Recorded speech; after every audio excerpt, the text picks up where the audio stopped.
Investigate TV is here. You feel like it's a form of voter suppression. Digging deep into the topics that matter to you. You almost seem speechless. Watch Investigate TV. Uneven sidewalks, pool decks, or patios? Get a faster, affordable alternative to replacement today. Call Canty Foundation Specialist for your free estimate. Canty can fix it. Thanks for watching News 12 on your side. From the station that's on your side, this is News 12, First at 5. A big announcement today between Augusta University and Savannah River National Laboratory. And the goal of this agreement is to ensure that there's a steady workforce for our cybersecurity industry. Now, Augusta University and SRNL put pen to paper today at the Georgia Cyber Center. This new partnership will focus on 3 key areas. Those will be workforce development, research and technology development, and global security issues. Now, the end goal of this is to expand the cybersecurity workforce right here locally and bring in new entities to the CSRA. This is something we've seen with AU in Fort Gordon already, and these programs will help keep students right here in the CSRA. Part of me, safety is my favorite feeling in the world, and I think that it's a human right, or it's something that we all deserve, and there's no better way to give back to the people than securing our nation. And coming up all new on News 12 at 6 o'clock, we're talking with leaders about how important these students are to protecting the nation and getting them to stay here locally. So important work going on over at the Georgia Cyber Center, SRNL, and Augusta University. Absolutely, but we have had some wind kick up. I don't know if you were outside at all yesterday. I was doing some yard work, and I swear it was like the pollen was smacking me in the face. I should have put a mask on. I didn't. And I If paid the it's price. not the pollen, it's probably pine cones, small limbs out there. Saw a few trash cans blown over today. I had a massive limb in my backyard as well. It came off the tree, and I'm surprised. I'm lucky to get my house at that point. Yeah, be safe out there. If you're planning on walking along the canal trail, Greenway Trail, be mindful of all those kind of taller trees, and they will drop those smaller limbs. And these type of wind gusts, we're seeing them gust between 30, 35 miles an hour. Currently, actually, in just about 10 minutes. All right, thank you, Riley. The first round of surplus tax refund checks are on their way to Georgia taxpayers. Governor Brian Kemp made the announcement today. This allows for an extra refund for 2021 income taxes because of the state's revenue surplus. People who file individually, you could get $250. Head of household filers get $375. Married couples who file together could get up to $500. If you filed this year's taxes by the deadline and qualify for the surplus refund, you should get it within the next 8 weeks. An ex-police officer accused of killing a teenager and dumping her naked body in the woods denied bond today. A Gwinnett County Superior Court judge made the call, citing the suspect, former Doraville officer Miles Bryant, is a danger to the community. 16-year-old Susanna Morales was reported missing last July, and her body was found in February 20 miles away in the woods. A weapon was found near her body, the same weapon then Officer Bryant reported as missing in July. Now Bryant will stay in jail where he faces charges of murder, kidnapping, and false reports of a crime. A newlywed bride is dead in South Carolina after police say a woman hit a golf cart. This happened Friday night in Charleston. Investigators say 25-year-old Jamie Komrosky was driving under the influence and going 65 miles an hour when she rear-ended a golf cart with 4 people inside.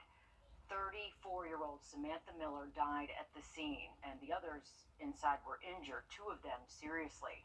Komrosky is now facing several charges, including DUI and reckless homicide. Applying to multiple childhood programs just got easier. South Carolina lawmakers have launched a new program that streamlines your ability to apply for several at the same time. First 5 SC is a website that connects South Carolina public programs and services for kids up to 5 years old. Is instead of wondering what's available, wasting time and energy, having to take off work, now families can apply for all of these programs at a time that's convenient to them online, either from their home or from their local library. And officials say they hope this will help break down barriers that have in the past prevented some families from accessing the services that they need to thrive. Economic development is the top priority for South Carolina's Speaker of the House as South Carolina's legislative session ends next week, capping Merle Smith's first as Speaker. State House reporter Mary Green sat down with Smith to talk about how far he's gotten towards that goal and what work is left to do. Speaker of the House Merle Smith says his chamber has made headway toward furthering economic development efforts in South Carolina this year, much of it geared toward workforce development. As we work through this process and we continue to have companies locate here and want to locate here, we need to make sure that we meet the needs of the workforce, not only for today, but for the future. The House of Representatives passed 2 workforce development bills in the last few months. One to consolidate all statewide efforts in this arena under one agency, and the other to ensure students are prepared for college or a career when they graduate high school. Another bill passed in the House would give job development tax credits to companies that establish headquarters in South Carolina for certain industries. In the budget, money is set aside to expand workforce scholarships and to start an apprenticeship and internship pilot program for college students. And another $200 million would go to the State Department of Commerce to purchase and develop shovel-ready mega sites for companies looking to build here. If you want evidence of mega sites being successful, just look no further than Blythewood and what happened with Scout Motors and having a facility that was shovel-ready and be able to locate industry and transformative industry here. Those 3 bills have all passed in the House of Representatives, but not yet in the Senate. Senators have 2 weeks to get them to the governor, or else they'd likely have to wait until the beginning of next year to take them up. Meanwhile, the state budget will be finalized here in the coming weeks. Reporting from the State House, I'm Mary Green. And looking ahead to next year, Speaker Smith says that he wants to see more efforts put towards expanding child care and transportation for workers. Riley? Well, sunny and windy to start off the work week, and that part of the forecast is not going to change too much over the next couple of days. Have a look at it just after the break. And no matter who you are or where you come from, having a friend is life-changing. Coming up, a nonprofit's goal to make sure those in need have one when they need it most. Time and Temp, brought to you by Janie Casino Injury Lawyers. I'm attorney all nonsense. A nonprofit in South Carolina working to support those with disabilities one friendship at a time. Zach Purletsky has this heartwarming story from the first ever Best Buddies Friendship Walk. If they have Best Buddies back in high school, I would quickly say yes. A Clemson life grad, McKeever Thomas knew he had to be involved with Best Buddies when it came to South Carolina last year. Get the word out, to spread the word, and have that accountability to help our community grow with our Best Buddies and the disability community. On a sunny Sunday, dozens walked at Conisty Park to raise more than $25,000 during the Friendship Walk. All money raised from the Friendship Walk will go to help support the Friendship Program for Best Buddies here in South Carolina. There's already 12 chapters and around 3,000 students in the program. The Friendship Program helps partner someone with IDD and someone without at schools and colleges. People think that they're different, but really the common ground can be found in the one-to-one friendships, and it just brings awareness and empathy and love between people that are friends. Jacob and Christy McBride are leading CC's Tribe, which raised $6,000. She's an amazing little child. She has an amazing soul. She's going to be an amazing young woman. CC was born with Down syndrome and now could have the Friendship Program available to her when she is old enough.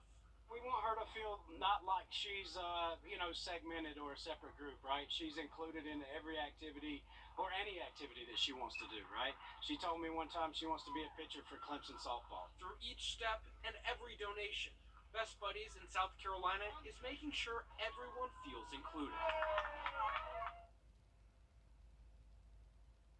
Best Buddies is a worldwide organization with more than 3,000 chapters.